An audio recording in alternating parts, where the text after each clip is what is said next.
السلام عليكم حبايبي، شلونكم؟ شخباركم؟ نهاركم سعيد يا رب. رجعت لكم برياني اللي باقي الدول يسمونها كبسة. صدور دجاج قطعناها ناعم. اكو شايفة بعض ناس يطبخون كل شي وحدة يقلونه، وهذا شي متعب. شوفوا الطريقة شلون سهلة وشلون طيبة، واعتمدوها وخذوها من عندي. صدور دجاج مقطع، انا ذبحت له كل شي حاليا. اريد ينشف من المي لان يبزي المي برا من الحنسة، يبزي المي. من ينشف من المي ارجع اراويكم شلون راح اكمل بطريقة البرياني. انا ما نشف المي خليت الدهن. شوف صوت ابني. راح احط المطيبات. تمام. قرفة، دارسين، ورق غار، بهارات، دجاج، ببركة، بهارات حمراء، بهارات صفراء قليلة، فلفل اسود قليل يعني، زعتر شوي هم يعطي طعم. تقليبة معدلة. بسم الله. نغطيها شي دقيقة وارجع اضيف عليه المال الثانية. على مود البهارات تطلع ريحتها. ما اطول، دقيقة مجرد البهارات تعرق.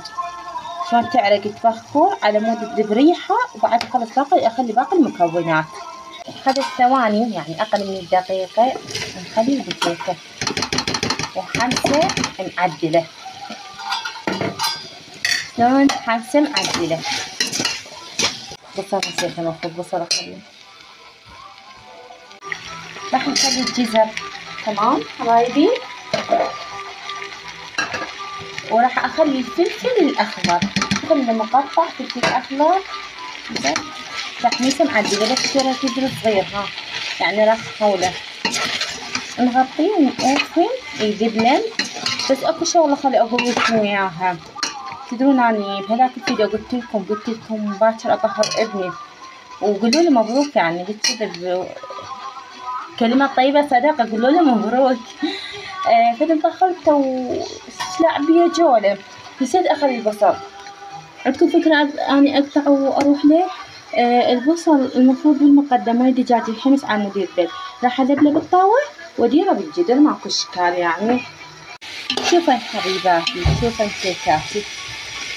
هو المفروض أنا خطوة بخطوة، لأن قلت لكم الولد صارع يعني. أنا أطبخ وأسح ماما له الحالة لوحده، والله والحمد لله والشكر يعني نعمة. البصل سويته بالقدر خمسته. الحشوة ضربتها بقدر ثاني لأنه ضيق القدر. لازم نريد قدر نفع على مود حبات السمن تنفش فيه. عارفات شلون يا قلبي؟ فتحمسي البصل هنا، البصل قليل لأنه زوجي ما يحب البصل، وعائلتنا ما تحب البصل باختصار. تمام تمام يا روحي. وحطيت الحشوة عليها. راح شوي هسه اذبلها بعد الحشوة، رادة دقيقتين 3 تتذبل، ونخلي التمن. سهلة، اسهل منها ماكو، ما يحتاج. انا يعني شايفة هذا الشي من اوقف اتفرج اشوف لكم سني بوتيتا وحد، الفلفل وحد، الجزر كله وحد. عارفات شلون؟ فدنفس وحد وماعين وطبخ وطلب قلب ما شاء الله. والله العظيم ما احكيكم عن الروائح اللي جاي تطلع، ما شاء الله تبارك الرحمن، ما احكيكم عن الروائح. تمام يا روحي. تمام. هسه حطبقها بعد شوية، تاخذيها دقيقتين 3 تذبل، وشوفوها شلون تطلع. واريد من عندكم الدعم، لانه دعمكم يهمني يا جماعة، والله العظيم. دعمكم يعطيني رغبة، يعطيني واحد، يعطيني دعم، كل شي يهمني. فضروري الدعم. تدعموني، تصلون على محمد وآل محمد بالتعليقات، وكتبوا لي تردوني يا حبايبي انتم. شوفوا يا روحي، مرة دقيقة ونص ما شاء الله تبارك الرحمن. راح اخلي عليها طماطة صغيرة وحدة. ليش؟ لأن الطماطة مو حلوة للبرياني، مجرد طعم احنا نريد. تجيب نكهة. طماطة صغيرة وحدة وياها على مود تجيب نكهة، وما نقلب هواي نحمسها هواية على مود ما تنورد. هسه مقلبتها راح اتركها ثواني وارجع اكمل لكم. ثواني وارجع اكمل. تمام يا حبايبي قلبي. مرت عليها دقيقة. نخلي التم. لا تعبني ولا أخذ حتى ترون الحباية كبيرة، وعلى حباية مثل راسين بصل نسمي نقول احنا. بوتيتا راسين، جزر 4. يا عيون ماما انتم ياي. تمام يا حبايبي. ما ما أخذت من عندي ساعة وأكلة طيبة، ومن ما يحبها؟ هي الصغير يحب الأكلة هاي، من ما يحبها؟ شوف ما شاء الله تبارك الرحمن، اللهم صل. كمية ما شاء الله مثل العجوزية مثلي. تطبخ لها يومين 3 أيام تخليه بالثلاجة. بسم الله الرحمن. ما شاء الله بعده يعني لا مستوي لا مقلبته زين لا.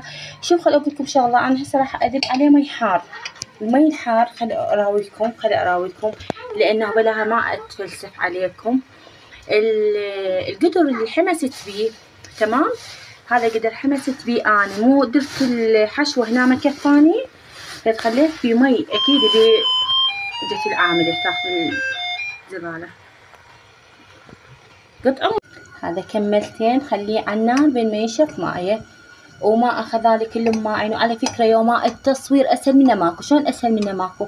مثل دجاج مقطع ودجاج، خلي أقول لكم شغلة، طريقة الدجاج غسل الدجاجة عن الزفر وتنظيف يعني زين بالفيديو الأول تلقونه شلون غسلت الدجاجة وشو خليت لها عمود الزفرة. تمام حبايبي، تلقونه بالفيديو القبله.